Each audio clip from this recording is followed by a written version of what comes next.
The Kakinada cooperative town bank limited number C750 13.93 కోట్ల రూపాయల లాభాలను ఆర్జించిందని, అలాగే రాష్ట్రంలో 46 సహకార కోఆపరేటివ్ అర్బన్ బ్యాంకులు ఉండగా ఈ టౌన్ బ్యాంక్ 1753 కోట్ల టర్నోవర్తో రెండో స్థానంలో ఉందని బ్యాంక్ చైర్మన్ చిట్టూరు రవీంద్ర పేర్కొన్నారు.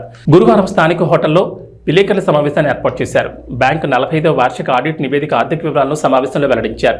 ఈ సమావేశంలో బ్యాంక్ వైస్ చైర్మన్ తోట మెహర్ సీతారాం సుధీర్, డైరెక్టర్లు Kantipudi V V Satyanarayana, Remalapudi Dharmendra, CEO C Sugunarao, CEO BSV Suhas, bank సిబ్బంది తదితరులు పాల్గొన్నారు.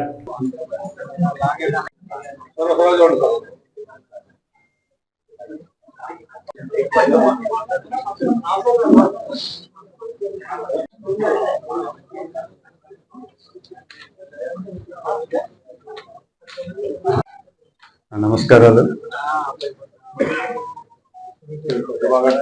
కాకినాడ కోఆపరేటివ్ టౌన్ బ్యాంకు 1980లో స్టార్ట్ చేయబడింది.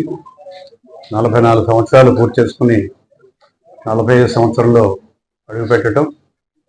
రాష్ట్రంలో 46 బ్యాంకులు కోఆపరేటివ్ అర్బన్ బ్యాంకులు ఉండగా దాంట్లో రెండో స్థానం ఉండటం చాలా మంచి సిగ్నల్గా నేను భావిస్తున్నాను. మరి మీ అందరు సహాయ సహకారాలు కూడా కావాలి.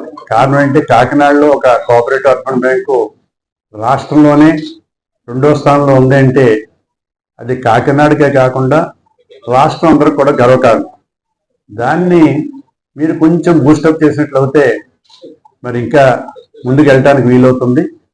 రాష్ట్రంలో 100 years old బ్యాంక్స్ 15 ఉన్నాయి. 100 year old బ్యాంక్స్ దాంట్లో మనకన్నా ముందున్నది 105 సంవత్సరాలు పూర్తి చేసినటువంటి విశాఖ కోఆపరేటివ్ బ్యాంక్.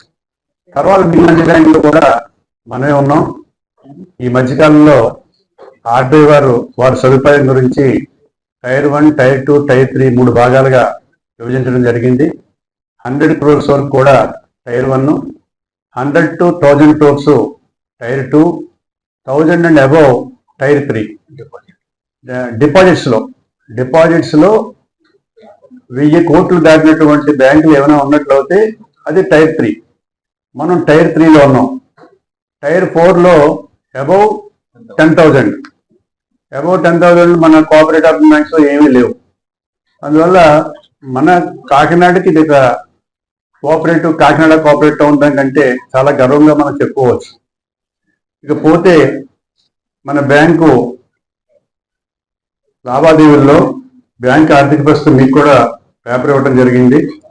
31/3/20 నాటికి 1,156 కోట్ల 73 లక్షల రూపాయలు, లోన్స్ 696 కోట్ల 47 లక్షలు, ఇన్వెస్ట్మెంట్స్ 447.35 కోట్లుగా మనం చేసాం. అదేవిధంగా ఈ 447.35 కోట్లు ఇన్వెస్ట్మెంట్స్ అంటే సెక్యూరిటీస్ లో, అంటే government securities, central government securities 308 కోట్ల 75 లక్షల రూపాయలు, 138.57 కోట్లు మనం పెట్టడం జరిగింది. 31/3/2024కి మన దగ్గర ఉన్నటువంటి సభ్యుల సంఖ్య 53,360 మంది, 172.13 కోట్లుగా ఉన్నాయి. నికర లాభం ఇన్కమ్ ట్యాక్స్ కి 7.90 కోట్లు చెల్లించిన తర్వాత 13.93 కోట్ల రూపాయలు ఆర్జించడమైంది.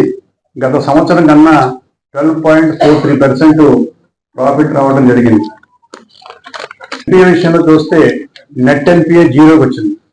గ్రాస్ NPA 5.22 2020 నాటికి, అంటే జనరల్ గా NPA నెట్ కన్నా గ్రాస్ చూస్తారు RBI వాళ్ళు. అందువల్ల RBI రూల్ ప్రకారంగా 6% వరకు ఉండొచ్చు కాబట్టి 5.22 మనకి ఉన్నది NPA విషయంలో.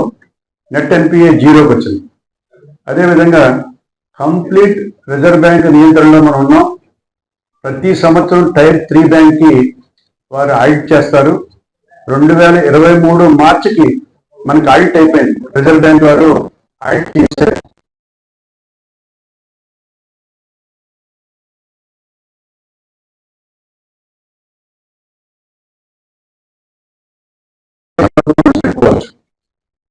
అదేవిధంగా డివిడెండ్ లాస్ట్ ఇయర్ కూడా మనం 15% డివిడెండ్ డిక్లేర్ చేసాం. ఈ సంవత్సరం కూడా బోర్డ్ ఆఫ్ డైరెక్టర్స్ 15% వారు రికమెండ్ చేస్తున్నారు.